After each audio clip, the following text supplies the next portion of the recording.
Those damn cell phones. The saying that is echoed through many people's households. My parents say it to me, and my grandma's definitely one to talk about the time when she was a kid. But when we teenagers are inevitably scrolling on our little glass boxes, ignoring the world around us, the saying always seems to be said. Those damn cell phones. And while using the term cell with phone may be a little bit outdated, maybe they were right. Maybe it is the damn phones. My name is Adeline Law, a current sophomore at Francis House Central High School, who's had to deal with the woes of dating in today's modern age. An age is utterly consumed by social media. From Instagram to Snapchat, almost everything is digital. You can talk online, read online, order food online, and even date online. But I'm not just talking about dating apps. That's a whole different can of worms. I'm talking about real relationships. Ones that have been engulfed by these internet communities and the excess access to information, fostering distrust among partners. Social media was seen as an innovation, one that revolutionized the world. But, as all things, they have their faults. Mindlessly scrolling on social media, sometimes called doom scrolling whenever consuming negative content.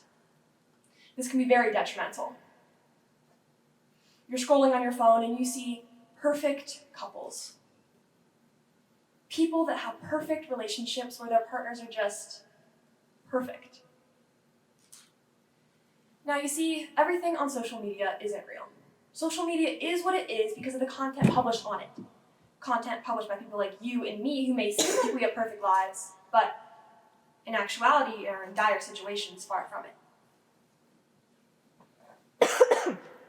144 minutes per day. That is the average amount of time a person spends on social media. Now, according to the media dependence theory, the more a person is dependent on social media, or the more social media they use, the more their perceptions and individual behaviors are affected. If the average time we're spending on social media is already over 1 hour a day, how does that bode for our perception and well-being?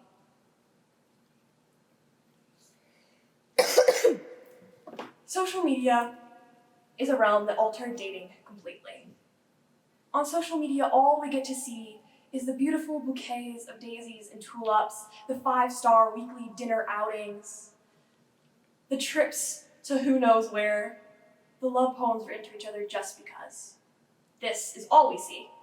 We don't get to see night conversations, the hard talks, difficult arguments, the extensive criticisms of each other, all which labeled the negative aspects of a relationship, but when in actuality, they're the ones that help us grow the most. Social media is a realm that revolutionized how we think, what we consume, and how we date. Even in an indirect light, social media has impacted dating. Ever heard of icks? An ick is exactly what it sounds like. Silly reasons in a relationship for people to stop dating the other person. This is a new trend that started on social media and personally gives me the ick.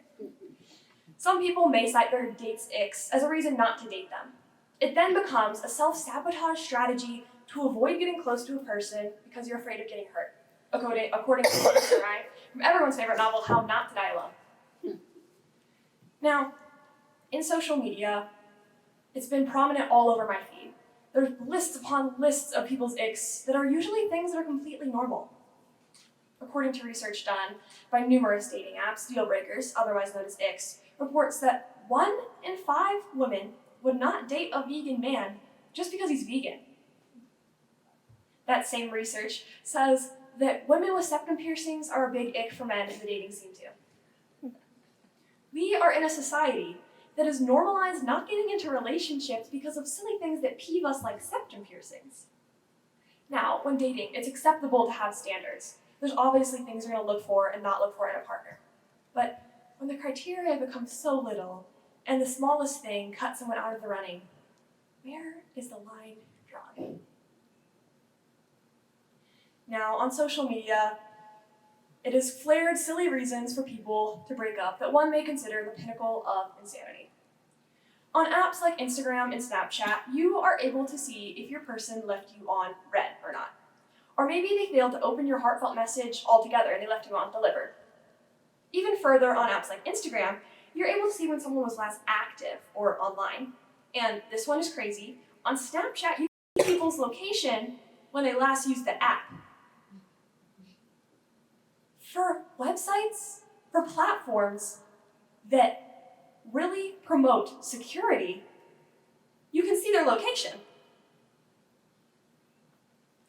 Now, this may seem just like a minor thing, may seem trivial, but whenever your partner has been seemingly avoiding your messages and they haven't responded in 25 minutes even though they were online, trust starts to become a fleeting thought. Your mind starts to wander and you eventually are thinking, well, I've been left on red for 30 minutes, but they were active 20 minutes ago, they must be mad at me, or maybe they hate me. Or their Snap score's gone up by 2 in the past hour, but I'm still left undelivered? Who else are they messaging? This may seem a slight overthinking, but eventually it starts to snowball, turning into, I wonder what other girls he has added on his phone. Who else is he messaging?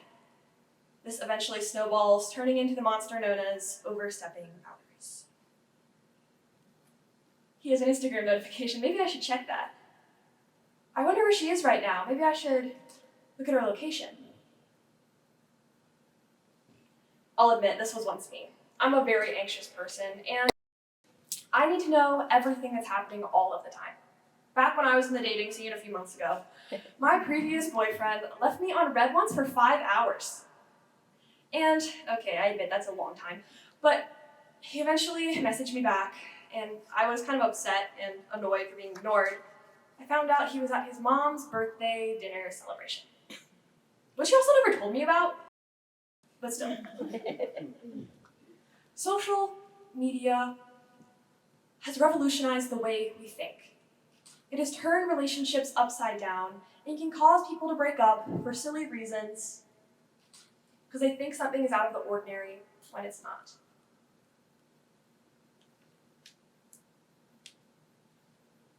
Now, I know I've introduced you to a lot of Gen Z jargon today, but I'm going to drop one more on you. I think you guys can handle it. This term is called a situationship. Now, I think probably some of you might be familiar with that term. Sorry. And it's a little bit complicated.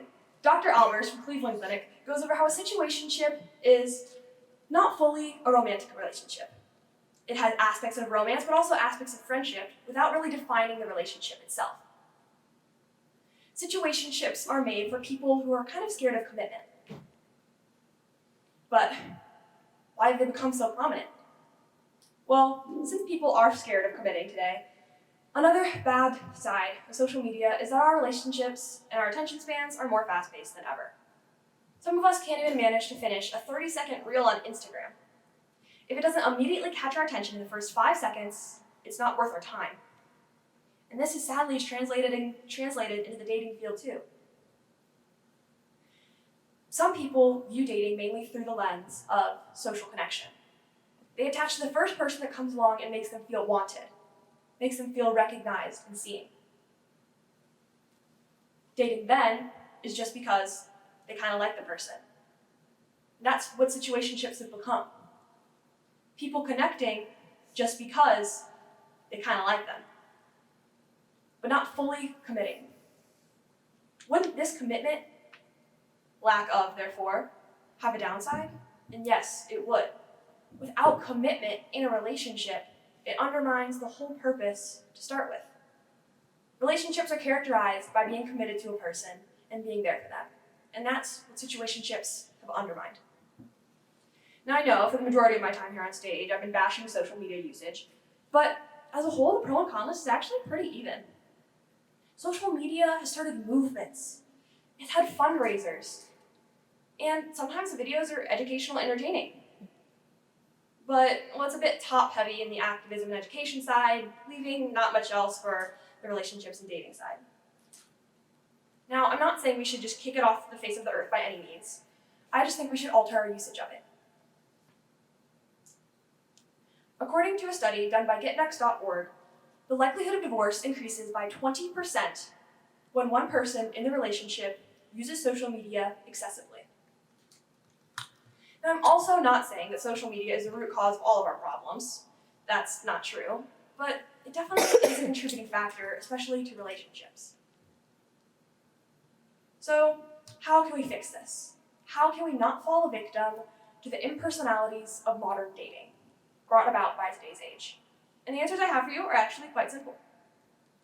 Put the phone down. If you notice you're scrolling mindlessly on Instagram or Snapchat, put your phone down. Scrolling for hours is unhealthy. According to Smartmore Rehab Clinic, our brains work as a slot machine. Every time we scroll, we're searching for the next piece of rewarding content, thus triggering a dopamine-fueled desire to keep scrolling in search of the next sporadic thing that we find entertaining, triggering our dopamine chemical. This dopamine, or happiness chemical, is not permanent. It's short-lived, and it is nothing compared to the unattainable ideals that we witness when we mindlessly scroll on social media. Now, say putting the phone down is too hard. Sometimes it is, and sometimes we can set timers to help this. But even being on social media for small amounts of time can subject you to the worry inducers located everywhere on the app. So try turning them off. On Instagram, you can turn off the feature that tells you when your partner was last active. I did this for me, it worked wonders. You can also turn off location sharing on Snapchat, which is probably way safer.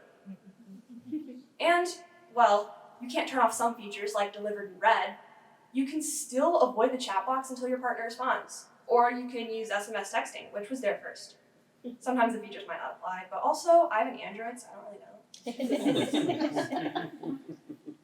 But say maybe you are a super famous Facebook influencer, and it is your job to be on social media 24/7. If that is true, please follow me. I'll tell you my Instagram after. But really, just try to establish strong bonds with your partner. Go out on dates, hang out often. Don't just text and say you'll see each other later.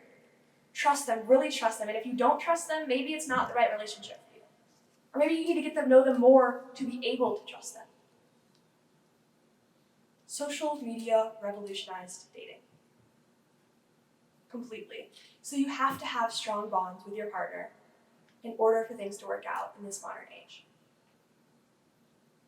Now, overall, social media, still an innovation, still helped our world. I'm so sorry, I need to address some of the 40-year-olds in this room. So, some of you may be thinking, you're in your mid-40s. Well, how are you going to use this information? You may be thinking, I am in my mid-40s and happily married. I am not dating in this modern age. And that's probably not what you sound like, I'm sorry. But still, social media has impacted modern day marriages too. I'm sure almost all of you here are on social media and mindlessly scroll even if you're not a teenager. The distrust in partners that social media has fostered is universal, affecting everyone involved. Social media was an innovation, one that revolutionized the world. But it also, as all things, it has its faults. Universally, social media has damaged modern-day relationships. From situationships to icks, to every other word the internet has cooked up, sauteed, and fried, to the side of anxiety, perfect, unattainable ideals, and anxiety, there's one commonality. When social media pertains to dating, it doesn't end quite well. So yes, maybe it is the damn phones, but it doesn't have to.